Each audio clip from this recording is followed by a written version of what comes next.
Jó, capítulo 35. Terceira fala de Eliú. Em seguida, Eliú disse: Jó, você não tem o direito de dizer que para Deus você é inocente e também não pode perguntar assim: Ah, Deus, será que te sentes mal com o meu pecado? E que vantagem tenho se não pecar? Pois eu vou responder a você e também aos seus amigos. Suas faltas não prejudicam a Deus, mas os outros. Olhe para o céu e veja como as nuvens estão muito acima de você. Se você peca, isso não atinge a Deus lá no alto. As suas faltas, por muitas que sejam, não vão prejudicar a Deus. Se você faz o bem, não está ajudando a Deus. Ele não precisa de nada que é seu. São os outros que sofrem por causa dos pecados que você comete. E também são eles que são ajudados quando você pratica o bem. Os homens, quando são perseguidos por todos os lados, gemem e gritam, pedindo que alguém os livre das mãos dos poderosos. Porém, não voltam para Deus, o seu Criador, que dá forças nas horas mais escuras. Eles não voltam para Deus, que os torna sábios, mais sábios do que as aves e os animais. Eles gritam por socorro, mas Deus não responde, porque são orgulhosos e maus. Mas é falso dizer que Deus não ouve ou que o Todo-Poderoso não vê. Você não sabe o que está dizendo.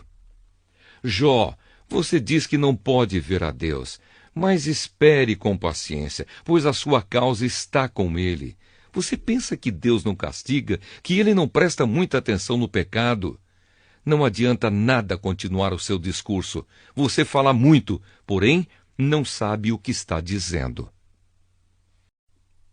Jó, capítulo 36. Quarta fala de Eliú.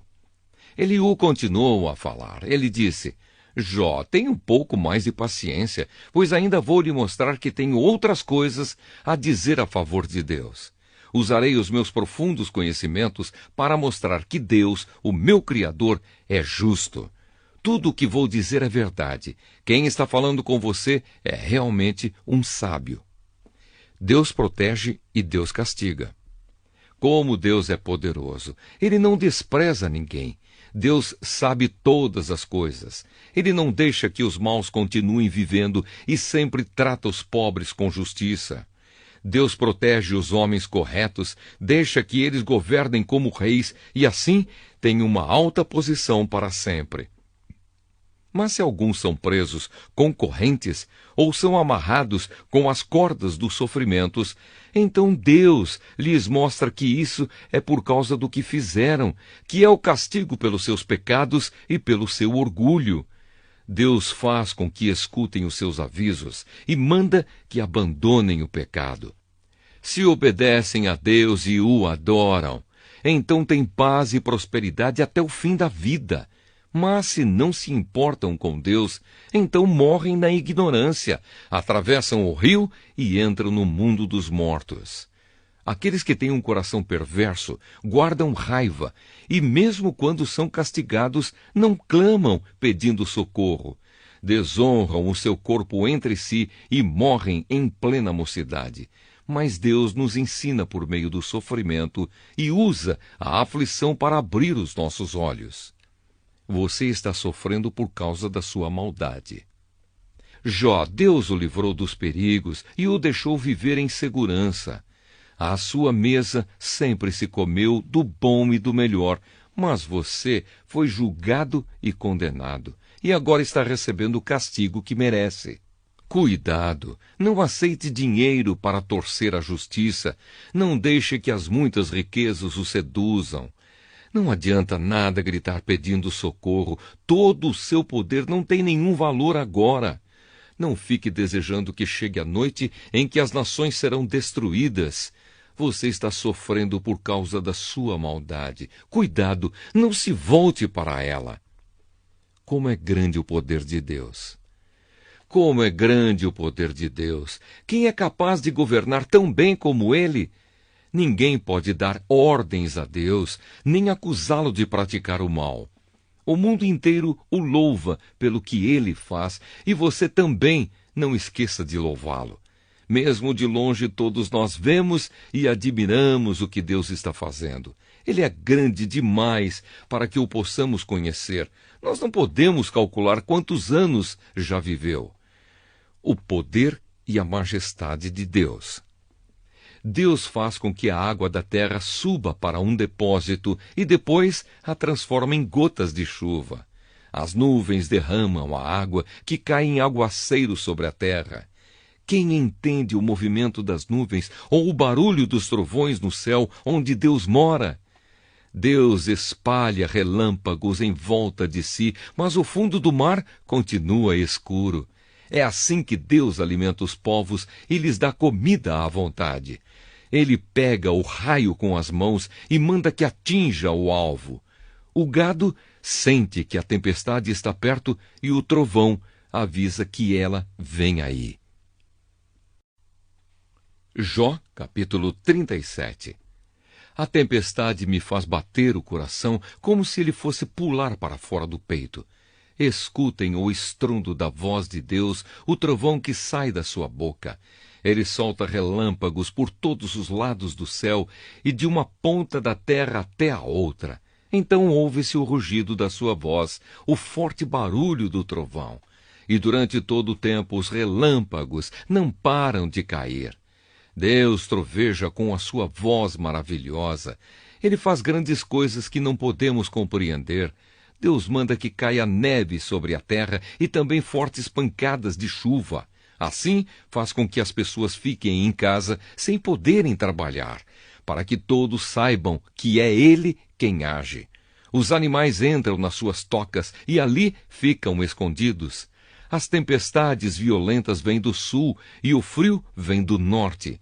O sopro de Deus congela as águas, que assim ficam cobertas de gelo. Deus enche de água as nuvens e elas lançam os relâmpagos. Seguindo a ordem de Deus, as nuvens se espalham em todas as direções. Elas fazem tudo o que Deus manda em toda parte no mundo inteiro. Deus faz cair chuva sobre a terra, ou para castigar a gente, ou para mostrar que tem amor por nós. O infinito conhecimento de Deus. Jó, pare um instante e escute. Pense nas coisas maravilhosas que Deus faz. Será que você sabe como Deus dá a ordem para que os relâmpagos saiam brilhando das nuvens?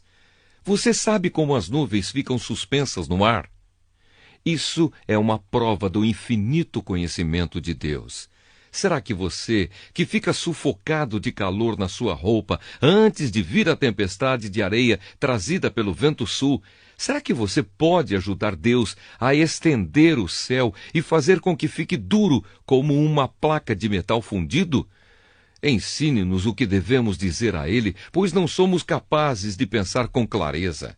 Eu não teria o atrevimento de discutir com Deus, pois isso seria pedir que Ele me destruísse. Não é possível ver o sol quando está escondido pelas nuvens, mas ele brilha de novo depois que o vento passa e limpa o céu. No norte vemos uma luz dourada e a glória de Deus nos enche de profunda admiração. Não podemos compreender o Todo-Poderoso, o Deus de grande poder. A sua justiça é infinita e ele não persegue ninguém. Por isso as pessoas o temem. E ele não dá importância aos que acham que são sábios. Jó, capítulo 38. Diálogo final. Primeira resposta do Senhor a Jó. Depois disso, do meio da tempestade, o Senhor deu a Jó a seguinte resposta: as suas palavras só mostram a sua ignorância. Quem é você para pôr em dúvida a minha sabedoria? Mostre agora que é valente e responda às perguntas que lhe vou fazer. Eu criei o mundo. Onde é que você estava quando criei o mundo? Se você é tão inteligente, explique isso. Você sabe quem resolveu qual seria o tamanho do mundo e quem foi que fez as medições? Em cima de que estão firmadas as colunas que sustentam a terra? Quem foi que assentou a pedra principal do alicerce do mundo? Na manhã da criação, as estrelas cantavam em coro e os servidores celestiais soltavam gritos de alegria. Quando o mar jorrou do ventre da terra, quem foi que fechou os portões para segurá-lo? Fui eu que cobri o mar com as nuvens e o envolvi com a escuridão. Marquei os seus limites e fechei com trancas as suas portas. E eu lhe disse: você chegará até este ponto e daqui não passará. As suas altas ondas pararão aqui. De onde vem a luz e a escuridão? Jó, alguma vez na sua vida você ordenou que viesse a madrugada e assim começasse um novo dia? Você alguma vez mandou que a luz se espalhasse sobre a terra, sacudindo os perversos e os expulsando dos seus esconderijos? A luz do dia mostra as formas das montanhas e dos vales, como se fossem as dobras de um vestido ou as marcas de um sinete no barro.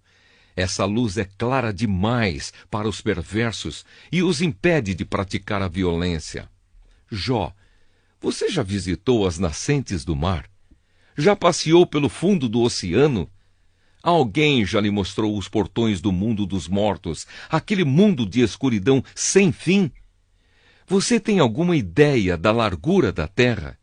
Responda, se é que você sabe tudo isso. De onde vem a luz? E qual é a origem da escuridão? Você sabe mostrar a elas até onde devem chegar e depois fazer com que voltem outra vez ao ponto de partida? Sim, você deve saber, pois é bem idoso e já havia nascido quando o mundo foi criado. Quem faz a neve e as chuvas de pedra?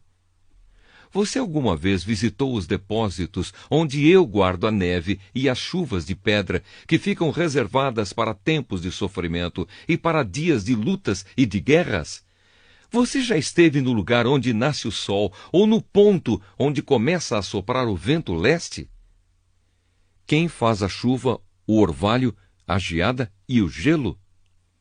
Quem foi que abriu um canal para deixar cair os aguaceiros e marcou o caminho por onde a tempestade deve passar? Quem faz a chuva cair no deserto, em lugares onde ninguém mora? Quem rega as terras secas e despovoadas, fazendo nascer nelas o capim? Será que a chuva e o orvalho têm pai? E quem é a mãe do gelo e da geada, que faz com que as águas virem pedra e que o mar fique coberto por uma camada de gelo? Você conhece as leis que governam o céu? Será que você pode amarrar com uma corda as estrelas das 7 cabrinhas ou soltar as correntes que prendem as 3 Marias? Você pode fazer aparecer a estrela d'alva ou guiar a ursa maior e a ursa menor? Você conhece as leis que governam o céu e sabe como devem ser aplicadas na terra? Quem pode derramar água em forma de chuva? Será que a sua voz pode chegar até as nuvens e mandar que caia tanta chuva que você fique coberto por um dilúvio? Você pode fazer com que os raios apareçam e venham dizer-lhe: estamos às suas ordens? Quem deu sabedoria às aves, como o íbis, que anuncia as enchentes do rio Nilo, ou como o galo, que canta antes da chuva? Quem é capaz de contar as nuvens? Quem pode derramar a sua água em forma de chuva, que faz o pó virar barro, ligando os torrões uns aos outros? Quem dá de comer aos animais e às aves? Será que é você quem dá de comer às leoas e mata a fome dos leõezinhos, quando estão escondidos nas suas covas ou ficam de tocaia nas moitas? Quem é que alimenta os corvos, quando andam de um lado para outro com fome, quando seus filhotes gritam a mim pedindo comida? Jó, capítulo 39. Quem fez cada animal com o seu jeito de ser? Você sabe quando nascem os cabritos selvagens ou já viu nascerem as corças? Você sabe quantos meses as suas fêmeas levam para darem cria ou qual é o momento do parto? Você sabe quando elas se abaixam para dar cria, trazendo a este mundo os seus filhotes? Os filhotes crescem fortes no campo, depois vão embora e não voltam mais. Quem deu a liberdade dos jumentos selvagens? Quem os deixou andar soltos à vontade? Eu lhes dei o deserto para ser a sua casa e os deixei viver nas terras salgadas. Eles não querem saber do barulho das cidades, não podem ser domados, nem obrigados a levar cargas. Eles pastam nas montanhas, onde procuram qualquer erva verde para comer. Será que um touro selvagem vai querer trabalhar para você? Será que ele vai passar a noite no seu curral? Será que você consegue prendê-lo com cordas ao arado, a fim de arar a terra ou puxar o rastelo? Será que você pode confiar na grande força que ele tem, deixando por conta dele o trabalho pesado que há para fazer? Você espera que ele traga o trigo para você colher e o amontoe no terreiro? Como batem rápidas as asas da avestruz, mas nenhuma avestruz voa como a cegonha. A avestruz põe os seus ovos no chão para que a areia quente os faça chocar. Ela nem pensa que alguém vai pisá-los ou que algum animal selvagem pode esmagá-los. Ela age como se os ovos não fossem seus e não se importa que os seus esforços fiquem perdidos. Fui eu que a fiz assim, sem juízo, e não lhe dei sabedoria. Porém, quando ela corre, corre tão depressa que zomba de qualquer cavalo e cavaleiro. Jó, por acaso foi você quem fez os cavalos tão fortes? Foi você quem enfeitou o pescoço deles com a crina? É você quem os faz pular como gafanhotos e assustar as pessoas com os seus rinchos? Impacientes, eles cavalcam o chão com as patas e correm para a batalha com todas as suas forças. Eles não têm medo, nada os assusta, e a espada não os faz recuar. Por cima deles, as flechas assobiam, e as lanças e os dardos brilham. Tremendo de impaciência, eles saem galopando, e quando a corneta soa, não podem parar quietos. Eles respondem com rinchos aos toques das cornetas. De longe sentem o cheiro da batalha e ouvem a gritaria e as ordens de comando. É você quem ensina o gavião a voar e a abrir as asas no seu voo para o sul? Será que a águia espera que você dê ordem a fim de que ela faça o seu ninho lá no alto? Ela mora nas pedras mais altas e no alto das rochas constrói o seu ninho seguro. Dali enxerga o animal que ela vai atacar. Os seus olhos o avistam de longe. Onde há um animal morto, aí se ajuntam as águias e os filhotes chupam o sangue. Jó, capítulo 40. Então o Senhor disse: Jó, você desafiou a mim, o Deus Todo-Poderoso. Vai desistir ou vai me dar uma resposta? Primeira resposta de Jó a Deus. Então, em resposta ao Senhor, Jó disse: Eu não valho nada. Que posso responder? Prefiro ficar calado. Já falei mais do que devia, e agora não tenho nada para dizer. Segunda e última resposta de Deus a Jó. Será que a sua força pode ser comparada à minha? Então, no meio da tempestade, Deus respondeu a Jó assim: Mostre agora que é valente e responda às perguntas que lhe vou fazer. Será que você está querendo provar que sou injusto, que eu sou culpado e você é inocente? Será que a sua força pode ser comparada com a minha? Será que você pode trovejar com voz tão forte como eu? Se você pode, então vista-se de glória e grandeza e enfeite-se com majestade e esplendor. Olhe para todos os orgulhosos, faça explodir a sua raiva contra eles e humilhe-os. Sim, olhe para eles e humilhe-os.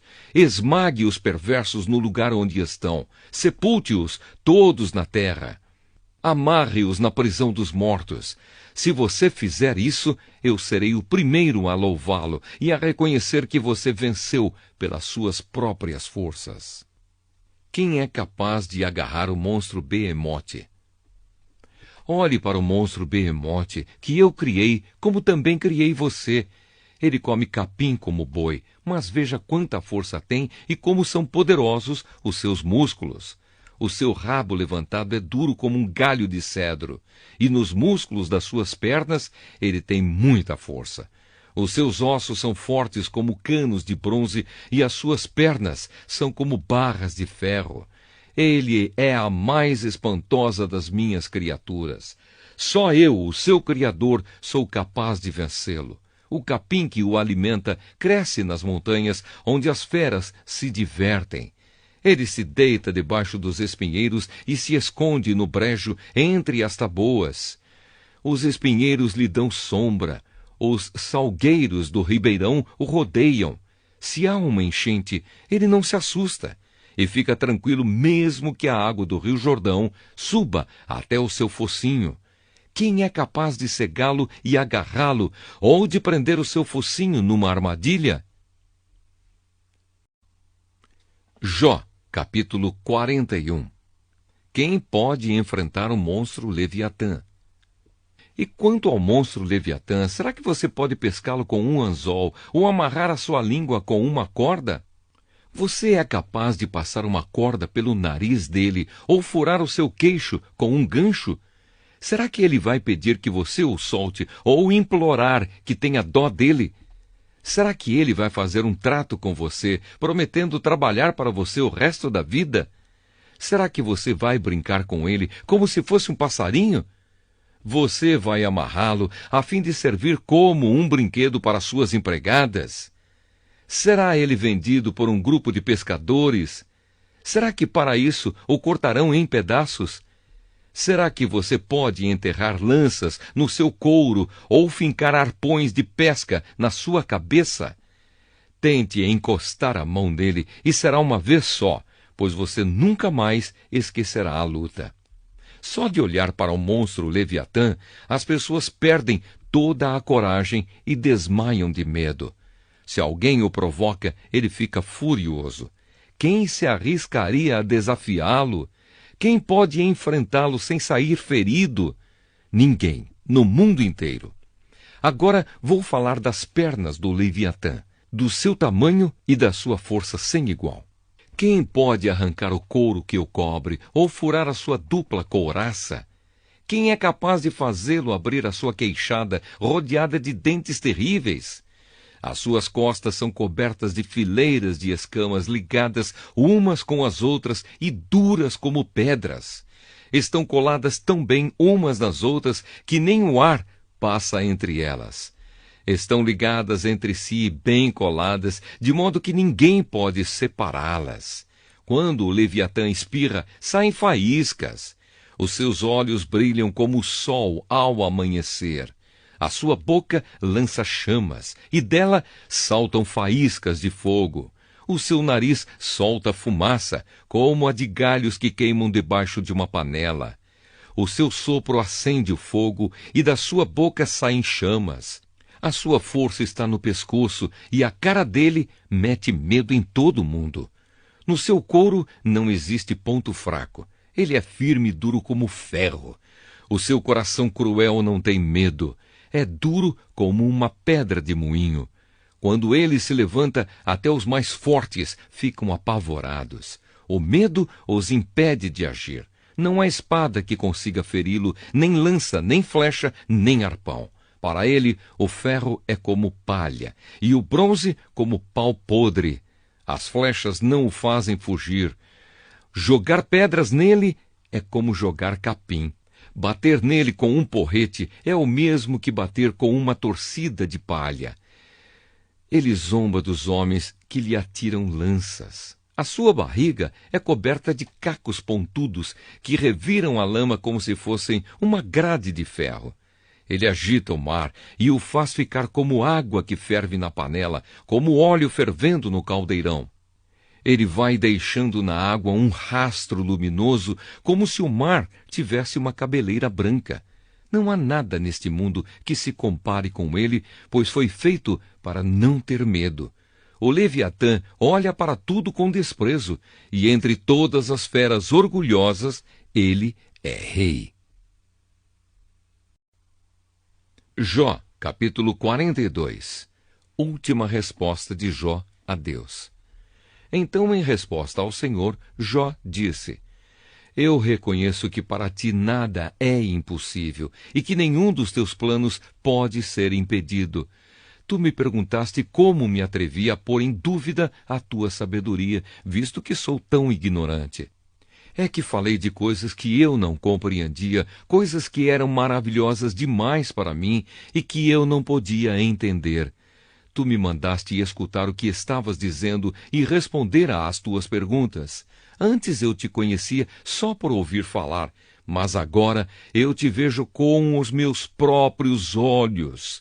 Por isso estou envergonhado de tudo o que disse e me arrependo, sentado aqui no chão, no monte de cinzas. Cena final. Os 3 amigos de Jó. Depois que acabou de falar com Jó, o Senhor disse a Elifaz, da região de Temã: Estou muito irado com você e com os seus 2 amigos, pois vocês não falaram a verdade a meu respeito, como o meu servo Jó falou. Agora peguem 7 touros e 7 carneiros, levem a Jó e ofereçam como sacrifício em favor de vocês. O meu servo Jó orará por vocês e eu aceitarei a sua oração, e não os castigarei como merecem, embora vocês não tenham falado a verdade a meu respeito, como Jó falou. Então Elifaz, que era da região de Temã, Bildade, que era da região de Sua, e Zofar, que era da região de Naamá, foram e fizeram o que o Senhor havia mandado, e ele aceitou a oração de Jó. A nova família de Jó. Depois que Jó acabou de orar pelos seus 3 amigos, o Senhor fez com que ele ficasse rico de novo e lhe deu em dobro tudo o que tinha tido antes. Todos os seus irmãos e irmãs e todos os seus amigos foram visitá-lo e tomaram parte num banquete na casa dele. Falaram de como estavam tristes pelo que lhe havia acontecido e o consolaram por todas as desgraças que o Senhor havia feito cair sobre ele. E cada um lhe deu dinheiro e um anel de ouro. O Senhor abençoou a última parte da vida de Jó, mais do que a primeira. Ele chegou a ter 14.000 ovelhas, 6.000 camelos, 2.000 bois e 1.000 jumentas. Também foi pai de 7 filhos e 3 filhas. A primeira deu o nome de Gemima, a segunda chamou de Cássia e a terceira de Querem-Rapuque. No mundo inteiro não havia mulheres tão lindas como as filhas de Jó. E o pai as fez herdeiras dos seus bens, junto com os seus irmãos. Depois disso, Jó ainda viveu 140 anos, o bastante para ver netos e bisnetos, e morreu bem velho.